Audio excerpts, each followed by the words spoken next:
নমস্কার বন্ধুরা, আমি সুতপা। দেখো চলে এসেছি আজকে সুতপার কথাতে মুখরোচক স্যালাডের রেসিপি নিয়ে। তার জন্য দেখো আমি মটর নিয়ে নিয়েছি। মটরগুলো আমি রাত্রে ভিজিয়ে রেখেছিলাম। রাত্রে ভিজিয়ে রেখে পুরো ফুলে গেছে। দেখো 6-7 ঘন্টা ভিজেছে পুরো। এই যে টিপলে পুরো খোসার থেকে মটরের ডালগুলো পুরো বেরিয়ে আসছে। এই দেখো পুরো খুব সুন্দর ফুলে গেছে। এইবার এগুলোকে প্রেসারে সিটি মারবো। আমি কিন্তু এর মধ্যে জল দেব না, যেহেতু স্যালাড করব। জল যদি কেউ দাও, যদি মনে করো, আমি যেমন সময় ছিল গ্যাস কমিয়ে সিটি মেরেছিলাম, তাই আমি জল দেইনি। এবার আলুগুলোকে দেখো কেমন করে কেটে নিয়েছি। আমি 2টো ছোট সাইজের আলু দিয়েছি। এবার মটর আন্দাজে, আলু মটর কম বেশি করতেই পারো, যে যেমন খাবে। আমার বাড়িতে কেউ আলু অত পছন্দ করে না, তাই আমি আলুটা কম দিয়েছি। আলুগুলো কিন্তু মটরের সাইজ মতনই কেটে নিয়েছি দেখো। এবার মটরের মধ্যে লবণ দিয়ে দিলাম। লবণটাকে ভালো করে একটু মটরের গায়ে নাড়িয়ে মাখিয়ে দিয়ে এবার সিটি মারবো। আমি গ্যাস কমিয়ে বসিয়ে রেখেছিলাম। বসিয়ে রেখে একটা সিটি মেরেছি, তাতে মটর মোটামুটি আমার হয়ে যাবে। পরে তোমাদের দেখাচ্ছি। আর তোমাদের যদি সময় না থাকে তাহলে জল দিয়ে সিটি মারবে। সিটি মেরে একটা সিটি দেবে। সিটি দিয়ে কিন্তু মটরগুলো গলানো যাবে না।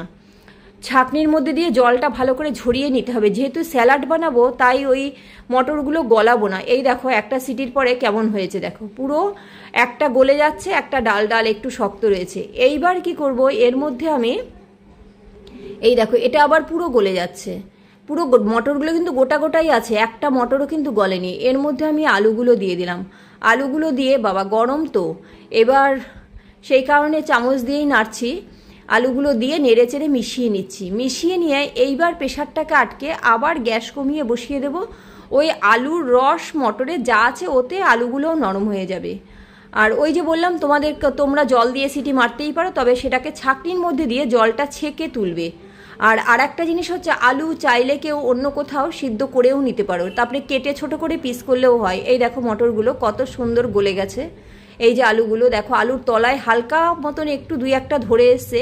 ওতে কিছু যায় আসবে না, এমন কিছু টেস্ট নষ্ট হবে না।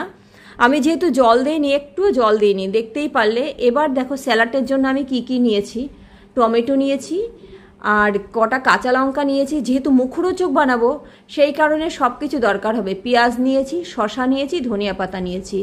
এটা পুরো মুখরোচকই হবে। বাড়িতে সবাই যারা মানে বাচ্চারা যাতে খায়, মেনলি বাচ্চাদের খাওয়ার জন্য, বাচ্চাদের সামনে দেব, ওরা বাটিটাকে পুরো খালি করে দেবে, এই হচ্ছে দরকার। আর তেল মশলা দেবো না, স্যালাড যেহেতু পুরো তেল মশলা ছাড়া।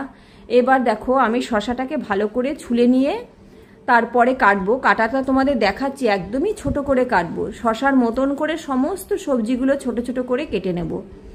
এই যে শসা আমি একটাই দিয়েছি, আমার মটর আলু আন্দাজে শসা একটাই দিয়েছি। এবার এই যে স্যালাড, যেহেতু কোনো সবজি কম বেশি তোমরা করতেই পারো, এখানে কিচ্ছু যায় আসে না তাতে। আর এই যে শসা পেঁয়াজ এগুলো কাটতে কাটতে তোমরা প্লিজ চ্যানেলটাকে সাবস্ক্রাইব করে ভিডিওটাকে একটা লাইক দিয়ে দিও। আর সাবস্ক্রাইব আর লাইক দিলে তাহলে আমার রান্না নিয়ে এক্সপেরিমেন্টের যে চাহিদা ভেতরে, সেটা অটোমেটিক আরও বেড়ে যায়।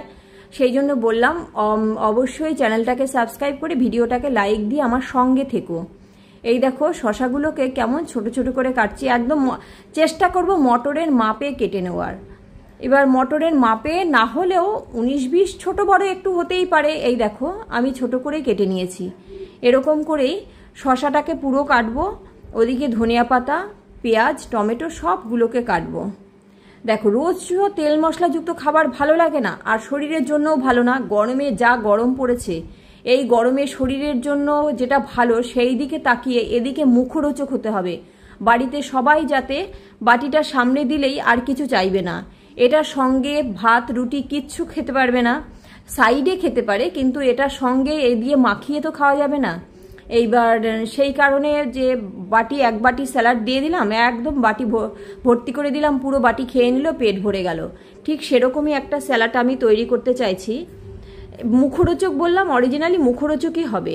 আর এটা একটু টকও দেব। সব মিলিয়ে দেখো কত সুন্দর টেস্ট হয়। অবশ্যই কিন্তু বাড়িতে ট্রাই করবে, আর ট্রাই করে আমাকে কমেন্টস করে জানাবে যে আমি এই স্যালাডটা কেমন বানিয়েছি।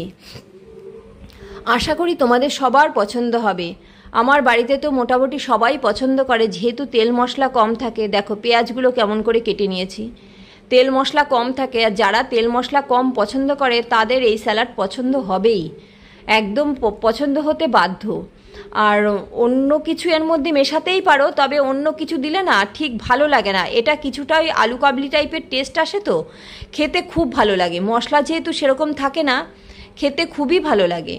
এই দেখো ধনিয়া পাতাগুলোকেও ছোট করে কেটে নিয়েছি, পেঁয়াজ, ধনিয়া পাতা, শসা সব ছোট করে কেটে নিলাম। এবার কাঁচা লঙ্কা কাটবো আমি ছোট করে, তবে কাঁচা লঙ্কাটা যে যার পরিমাণে কাটবে। আমি যেহেতু স্যালাড একটু ঝালঝাল হলে ভালো লাগবে, মুখরোচক বললাম, একটু ঝালঝাল হলে ভালো লাগবে, তাই কাঁচা লঙ্কাগুলোকেও ছোট করে কেটে নিলাম। একটু বেশিই দিলাম লঙ্কা, তোমরা কম দিতেই পারো লঙ্কা, এটাতে কিছু যায় আসে না, কম বেশি যাই হোক।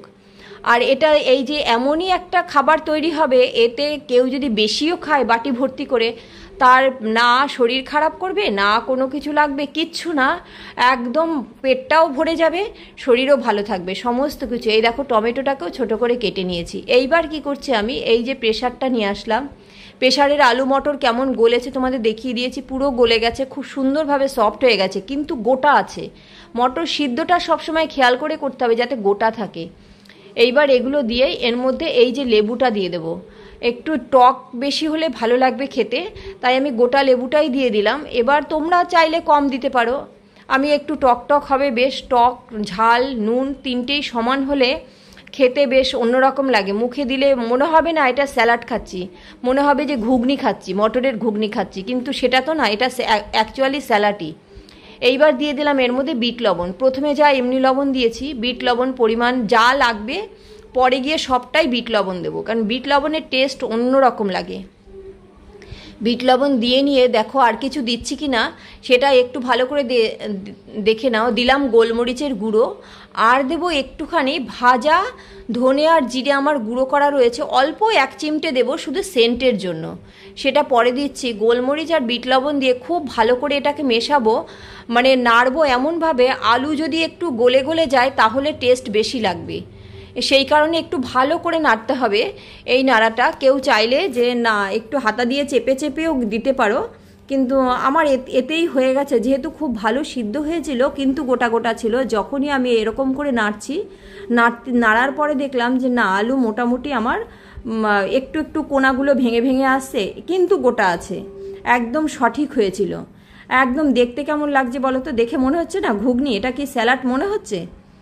এইবার দেখো পুরো ওরকম করে মাখানোর পরে এখন দিয়ে দিলাম একটুখানি ওই যে ভাজা জিরের গুঁড়ো বললাম, জিরে আর ধনের গুঁড়ো অল্প একটু, এটা না দিলেও চলে, আমি একটুখানি দিলাম যে একটু সেন্ট বেরোবে উপর থেকে, একেবারে লুফে নিয়ে খাবে, এটা না দিলেও চলে।